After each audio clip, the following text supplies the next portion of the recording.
Hello to all my 42 YouTube subscribers, 43 Patreon patrons, fans, followers, and generally anyone who happens to stumble across these videos. This is another um, sketchbook tour with me, Johnston Blackhorse, and this is another one of my old sketchbooks. I don't remember what year this was from. I think it was maybe mid 2000s, mid to late 2000s. Yeah, I think it's somewhere around there. But anyway, there's a new or not it's not new to me, but new to you guys. But it's generally a pretty old sketchbook. Anyway, let's begin. So here we are, first page, and in this page, I think I was playing around with like a set of brush pens. And sometimes when I come across like a new type of drawing or writing implement, I'll buy it up right away just to play around with it and seeing what kind of cool effects or like um, cool doodles I can do with said implement. Like sometimes like utilizing like pencils differ from using pens, and markers to felt tip brush pens and such, and you get like different effects by you using them in different ways. But like whenever you get the time and the extra money, or if you're fortunate enough to stumble across like a new form of drawing utensil, like I highly recommend that you just like pick it up and just play around with it. Just experiment. You never know what may come from it just by like messing around with a marker or a crayon, or like I said, a brush pen, or just playing around with a brush and ink set. And who knows, you might accidentally stumble across something that might tickle your fancy. And I think in this sketchbook, like I'm seeing so far, it seems like I utilized brush pen. I wonder if I have it on hand here. Oh, woo! Careful now. Yeah, I think they were these brush pens. If see if I can. Okay. I don't know if this even works anymore. It's been so long. It's probably dried out. Yeah, it's slightly dried out, but yeah, they were definitely these brush pens that I was using. And this is a Faber-Castell brush pen. So if you ever get a chance, I recommend that you pick up at least one of these just to play around with it and see how you like it. Like Faber-Castell brush pens, they come in different colors. For this one, I think I got this as a French gray set. I don't quite remember, but as you can see, it's like a somewhat of a gray type of black pen, and the pigments will be rated here on this side of the barcode. And here, I'm not sure if you could see it, but it's 274. And I have like some more here, and here is a 272. So yeah, like if you ever see these in an art store, I recommend that you pick one up and just play around with it, because they were pretty fun when I first got them. But all my brush pens are pretty dried out right now, so I gotta wait until I have some more funds to buy some more art supplies. And right now I don't really have the appropriate funds to just splurge on brush pens like I used to. But I do have like a whole box of just different colored Sharpie markers, and markers like Sharpie and I think it was a Pentel. I can't quite remember, but recently, if you go through like a Walmart and they have like packs of like these markers, Sharpie markers, and other type of markers, other brand of markers, and they've been like just releasing a whole bunch of like different colored sets of markers, and it's pretty cool that if you pick one of these marker sets up and just start playing around with it, like using like a, I wouldn't quite recommend red because it's just so dark, but they have lighter pigments, and just utilizing it as a base color to just work on a piece, and using that as a base color, and you go over it with colored pencil, you get some pretty interesting effects. Like I recommend you try that out. So anyway, like going on with this sketchbook tour, I'm going to go ahead and put on some music in the background just because I like music, and recent videos or like the previous videos have just been so somewhat lackluster, just having my voice just be the only bit of audio in there.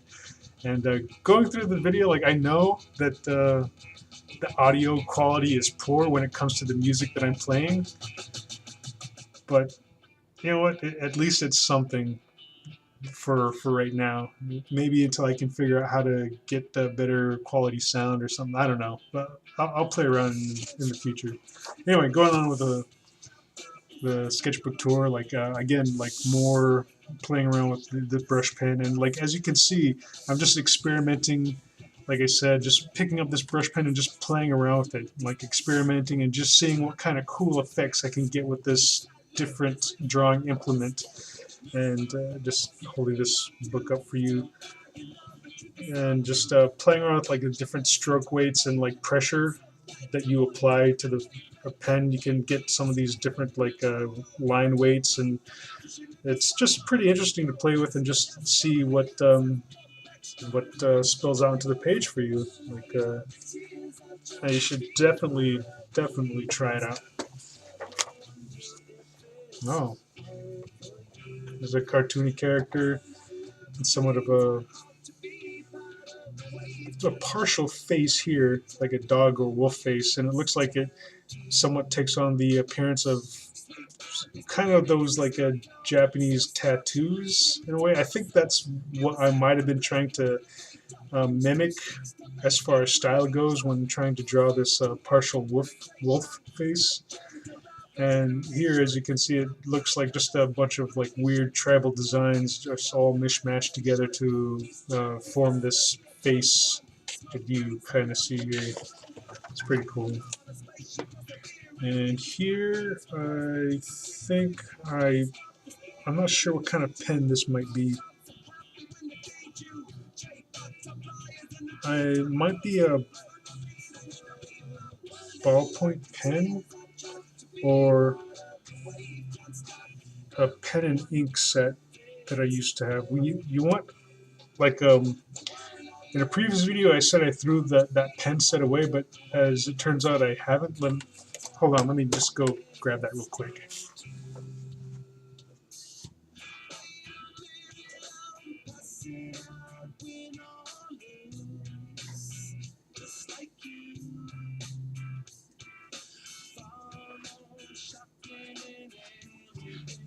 And I'm back. Anyway, here's the pen set I have. I have it like all collected in this little, brilliant. But anyway, these are the pens that I was talking about.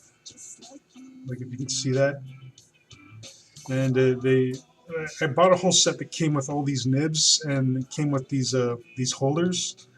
You just insert them in there, and like I utilized it with the bottled ink that you can purchase at any art store.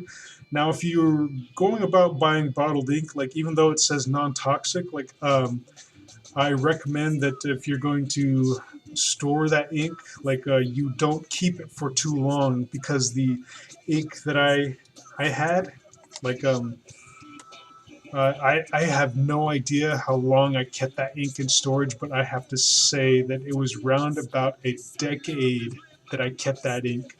And even though it says non-toxic on the bottle, after 10 years of sitting in storage, just like doing nothing, and then breaking it out and trying to mess with it again, somehow the fumes, I swear, were toxic, and it was messing with my vision. Like my vision in my left eye started to go just go out. And like I was afraid I was having a stroke, and I didn't know what was going on until I surmised that it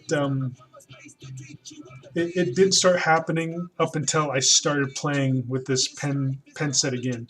Like the pens are okay, but the ink was just bad.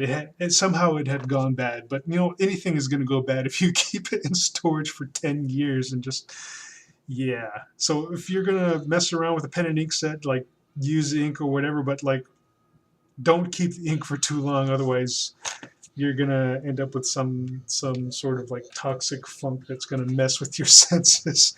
And yeah, so be careful with it. Like any medium that you play with, just like, even though it's pretty fun to play with, like as you can see, like just be careful, and just giving you like a heads up warning. Just learn from my mistakes, ladies and gentlemen. Just a page of random blue pencil sketches, as you can see. Let me zoom out a little more. More blue pencil sketches, nothing too fancy, nothing too spectacular. Ah, back to the brush pens. Ah, that's pretty neat. Now if you go ahead and like get a French gray set, like it comes with different pigments that you can play with, like a lighter type gray, and then goes into the darker grays until it just gets to the black ink. So um, if you're gonna at least buy one, like I recommend that you just buy like a somewhat of a darker gray, just so you can play around with like tones and such, like, or a lighter gray where you can play around like even more with tones, and just like lay down one layer of ink, and then go over that layer later, later, and just darken that tone. So get to like either a mid gray or like a lighter gray, just so you can experiment with it, just either sketching with it or just like shading with it. It's pretty fun. It's pretty neat. Oh, here's some pretty interesting cartoon characters. This guy looks pretty sharp. This guy looks pretty pretty neat. I like this guy. Oh, now this guy's just wacky. He's silly. Yeah. Going on. Oh, hey, check it out. Oh, man, look at that. It's Wolverine. Huh. I didn't know I had this sketch in here. Wow. Pretty interesting design. Probably won't win any contests or nothing, but hey, just a little bit of fan art of Wolverine. Sweet. Like I was a big X-Men fan back in the day. I never really collected the comics, the comic books, but I watched the cartoons like religiously, and it was pretty fun because it was both me and my mom who were really into the X-Men cartoon, and like the thing with the X-Men cartoon is like it aired like at 7:30 in the morning where I lived. So me and my mom would just watch this thing 7:30 in the morning right before I had to run all the way to school. And sometimes like she would allow me to be late just so I could just stay there and just we could just watch this together. It was somewhat of like our little soap opera type thing, and it's just fun to know that you know, like my mom was just really into some of the cartoons that I was into, and like X-Men was one of our favorite cartoons, and we watched it together like all the time. Oh, memories. Oh, blue, or not blue, brown pencil sketches. Now going to the art store, like I know like you get blue pencils just to sketch with, and sometimes they come in red also. But these color erase pencils, as you see here, color erase, it says right there. I doubt you can really see it on the camera, but they come in like different varieties of colors, like purple, red, blue, brown, somewhat of an orange or yellow, and just it's, if you ever get the spare like cash or funds, I it's pretty fun to just like pick up some of these pencils and just like just sketch with them. And I do have like later sketchbooks after this one. I don't know how many sketchbooks after this one it is, but I do play around with different color erase pencils, and you get like pretty interesting effects, especially like if you utilize different pencils to sketch different things. So like say like I would use like a red pencil to like draw out maybe the anatomical structure of the figure, and then I'd use a blue pencil to draw on like the details of the face and the outlines, generally speaking, and then I'd use another different colored pencil on top of that to draw the clothes, and you do get like pretty interesting and neat effects just messing around with like different ways you can use these color pencils or color erase pencils just to sketch different aspects of the same drawing. It's pretty fun, and yeah, just whenever you get the time, just check it out. Whenever you get the time and the money, like yeah, buy them pencils and check it out. I'm not sure if you can see this here. It kind of looks like I was trying to do like somewhat of a comic panel, but I like this face here. It's very, I guess, dynamic and angular. Like just like drawing like these extreme angles in a face that you would really not quite see in the real world or in nature. It's just fun to just play around with like different aspects of a human face to just get like what kind of characteristics you can get across and just how you can shape a face.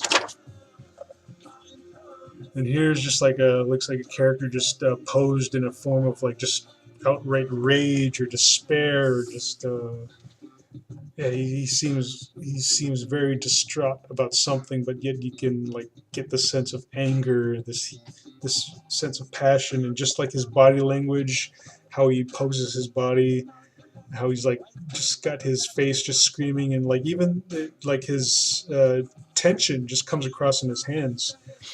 And like I've heard it and I read it in like books and like just other tutorials before, is that just being an artist yourself, it's like you have to be a partial actor in a way in order to understand how to emote, like when you're trying to get like a certain like emotion across in your artwork.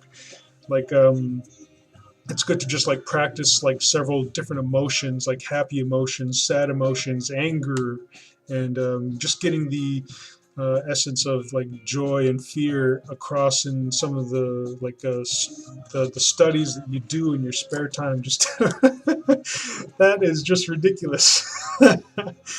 But anyway, as I was saying, just like yeah, practice and like getting your characters to just convey like a certain emotion, and and in doing that, it's like you yourself have to somewhat become like a self-trained actor in a way. So like I do it all the time, especially when I'm drawing faces or just trying to like get in the frame of mind of what my character is trying to convey in their um, in their body language and in their facial expression. So like when I'm trying to draw like say a character in anguish or fear or pain, like I find as I'm drawing it, like I'm not conscious of it, but then when I do become conscious of it, I become aware that I'm making that same face. So, say if I was like drawing this character like shouting or yelling here, like unconsciously, like I'm not aware of it, but as I'm drawing it here on the paper, like my face will take on that same expression. I won't even notice it until either someone makes me aware of it, or just I come conscious to the reality of like what I'm doing in that present moment, not on the page, but on my actual face. And it's pretty funny. So I wonder what it looks like on the outside looking in as I'm drawing, just to see me like just twisting my face in all these random assortments of like emotions and whatnot as I'm just getting getting it down, getting it down on paper. But I'm not sure if I've ever really seen anyone else do that. But then like I don't really hang out with I guess too many artists in my waking life to just see how they draw. But I guess the closest I got to that was like when I was with my ex all those years ago, and when she would draw, like I noticed that she would stick her tongue out in a certain way when she was just really concentrating, and it's just fun to see like the weird odd quirks artists take upon themselves and are unaware of as they're drawing, just to, you know, just like when they're so deep in thought and just focused on just one certain thing.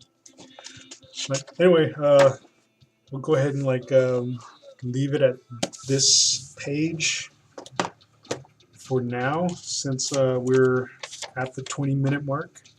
So if you enjoyed this sketchbook tour, go ahead and give me a thumbs up.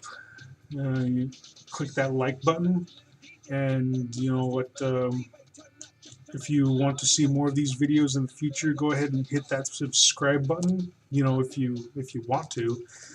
And if you want to support more of these videos, or like artsy content from me, like go ahead and check out my Patreon page. Take a look around. If you like what you see there, then go ahead and click that become a patron button, and you can become a patron for just $1 a month, you know, or just like go ahead and shop around at some of the other like patron levels I have available, or the commission tiers I have. And if any of that suits your fancy, like go ahead and swipe some of that stuff up. And if Patreon isn't your thing and you still want to, you know, toss some change my way, like I do have a GoFundMe account, so I'll leave that link in the description below, and you can donate some money to that, and just keep me going, keep me fed, keep me supplied with pencils and artness and all that jazz.